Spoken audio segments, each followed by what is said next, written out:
gembala yang baik, sabda Tuhan. Aku mengenal domba-dombaku, dan domba-dombaku mengenal aku.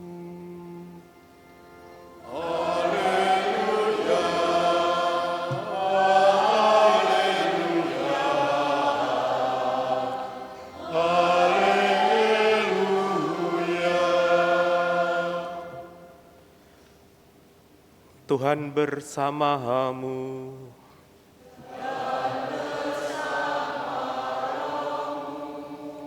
Inilah Injil suci menurut Yohanes.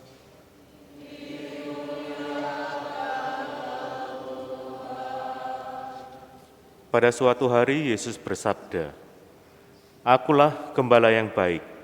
Gembala yang baik memberikan nyawanya bagi domba-dombanya.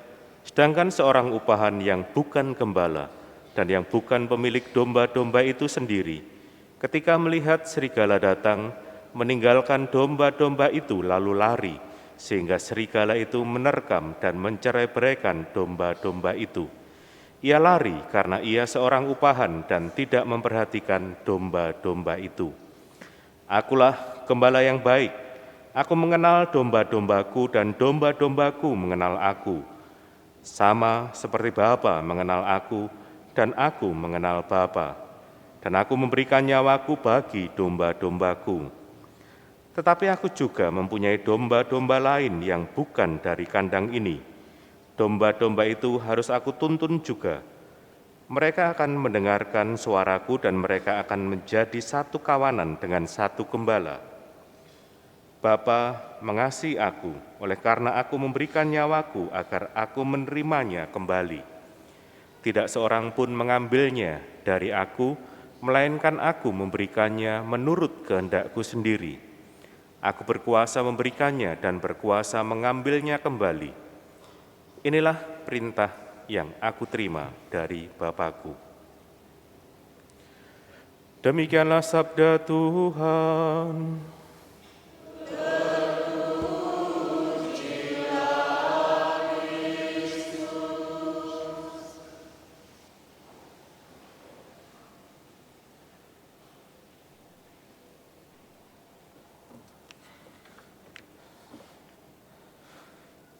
Saudara-saudari yang terkasih, di Paroki Santa Monica ini biasanya kan berpantun. Tapi saya bukan seorang yang ahli untuk berpantun, maka saya tebak-tebakan aja. Tebak-tebakan yang seringkali inspirasinya saya dapat dari bak truk gitu kan, ada tulisan-tulisan yang menggelitik. Ya, jadi kira-kira tebak-tebakannya bunyinya seperti ini. Namanya hidup, itu pasti ada rintangan atau tantangan. Tapi kalau yang ada adalah rantangan, itu namanya apa? Ya tak jawab dewe lah, suwen soalnya. Namanya catering. Ya, jadi kalau banyak tantangan, banyak rintangan itu hidup, tapi kalau banyak rantangan itu catering. Ya. Bapak Ibu, saudara-saudari yang terkasih, kenapa saya ngomong pertama-tama berkaitan dengan tantangan atau rintangan? Karena tema yang diambil untuk hari Minggu panggilan tahun ini yang dirayakan untuk ke-61 kalinya adalah dipanggil untuk menabur benih harapan dan membangun perdamaian. Jadi ada dua sikap yang berbeda ketika orang menghadapi tantangan dalam hidup atau rintangan. Ya. Orang yang berputus asa, orang yang tidak berpengharapan, itu melihat sebuah tantangan atau rintangan itu adalah akhir dari perjalanan hidupnya. Sehingga ketika berhadapan dengan tantangan atau rintangan, ya, dia tidak melihat setelah ada tantangan, setelah ada rintangan itu jalan yang membentang. Beda dengan orang yang punya harapan. Ya. Tantangan hanyalah untuk bisa saja memperkuat mentalnya, memperkuat semangatnya, memperkuat keyakinannya akan penyertaan Tuhan dalam perjalanan hidup. Orang beriman diajak untuk sampai pada pemahaman yang seperti ini. Ketika ada rintangan, ketika ada tantangan, dia tidak sendirian.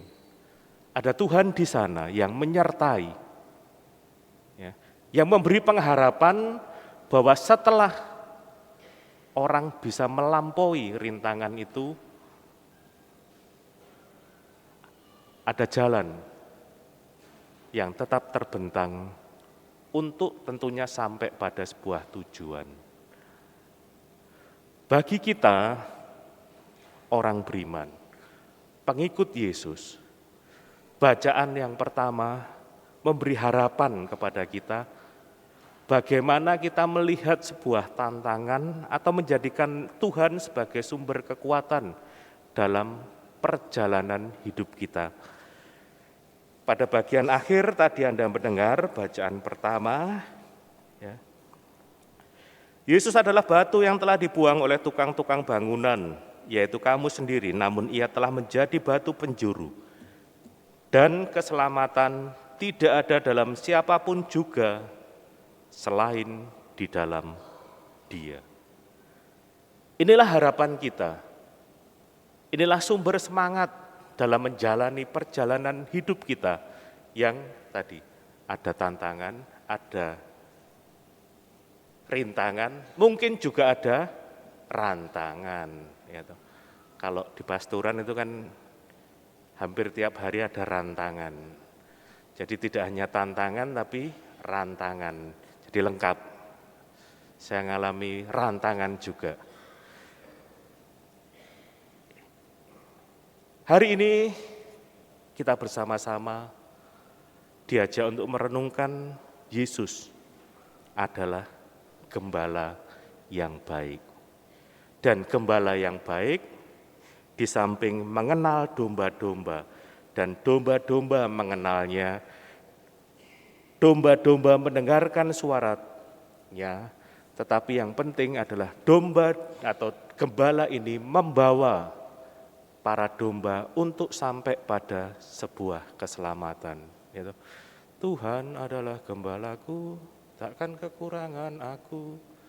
Ia membaringkan daku ke padang yang berumput hijau. Itu. Kira-kira seperti itulah. Jadi itulah arah kita. Itulah yang Tuhan Yesus lakukan bagi hidup kita.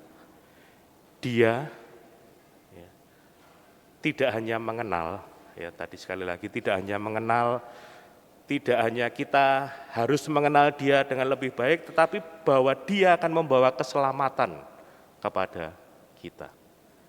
Dan inilah harapan bagi kita. Apa yang kita perjuangkan, apa yang kita lalui dalam perjalanan hidup, mengarahkan kita pada tujuan ya, keselamatan yang dibawa oleh Tuhan Yesus. Dan itu dilakukan karena Allah begitu mencintai kita.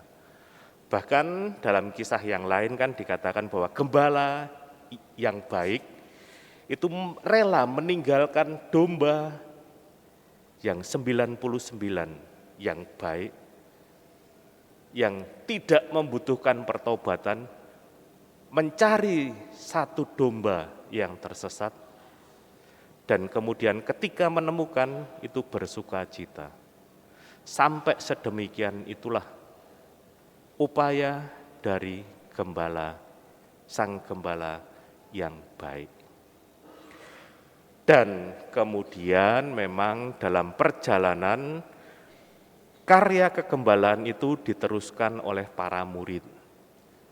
Para murid meninggal, kemudian juga diteruskan oleh penerus-penerus dari para rasul, ya, termasuk juga para frater, kemudian tentunya para imam, kemudian para seminaris yang berjuang untuk sakramen imamat.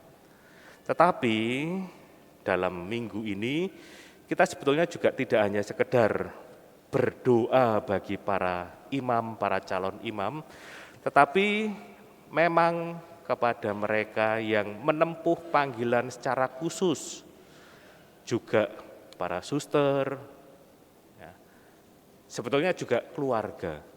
Karena justru dari keluargalah lahir para calon imam, para calon biarawan biarawati. Kalau semua jadi imam, habis. Ya, jadi kalau Anda tidak bercita-cita jadi imam, paling tidak berpengharapan bahwa salah satu dari putra-putri Anda mau jadi romo, jadi suster, jadi biarawan biarawati. Itu harapan gereja yang secara khusus dirayakan pada hari Minggu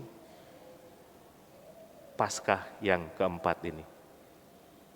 Kita berharap, kita berdoa agar tentunya Tuhan sendiri yang mengirim para pekerja untuk bekerja di ladangnya. Bapak, Ibu, saudara-saudari yang terkasih, kalau kita ngomong tentang akulah gembala yang baik sebagai sebuah pernyataan dari Tuhan Yesus, ini memberi kita jaminan. Ya. Kita diberi jaminan oleh Tuhan Yesus agar kita berpengharapan sebagai domba-domba dari Sang Gembala Agung, kita diajak untuk membiarkan diri dibimbing, dipimpin dan diantar oleh Sang Gembala sampai menikmati padang keselamatan. Kita pun belajar dari Sang Gembala yang baik untuk menjadi gembala di zaman ini dalam tugas dan panggilan kita masing-masing. Menjadi insan yang berpengharapan, ya, menabur benih-benih harapan. Karena bisa saja tantangan, rintangan itu begitu berat. Orang menjadi putus asa, di sanalah medan panggilan kita. Jadi orang Katolik itu janganlah berputus asa. Janganlah gampang menyerah. Itu artinya menabur benih harapan. Dan tentunya kemudian yang kedua adalah membangun perdamaian. Ya, kita cukup prihatin dengan peristiwa-peristiwa belakangan ini yang menunjukkan kepada kita betapa mudahnya orang saling bermusuhan, betapa mudahnya orang berkonflik, betapa mudahnya orang berperang. Mungkin itu terlalu jauh bagi kita, ya, perang menjadi pewarta perdamaian. Tapi mari kita mulai dari orang-orang di sekitar kita yang merasakan bahwa kehadiran kita itu menyejukkan. Kehadiran kita itu membawa kasih. Kehadiran kita itu membawa pengampunan. Maka itulah kemudian juga insan-insan perdamaian dipanggil menjadi pewarta kasih, pengampunan, ya, dan juga perdamaian. Semoga dalam minggu panggilan ini kita semakin menunjukkan juga jati diri kita sebagai pengikut-pengikut Tuhan Yesus.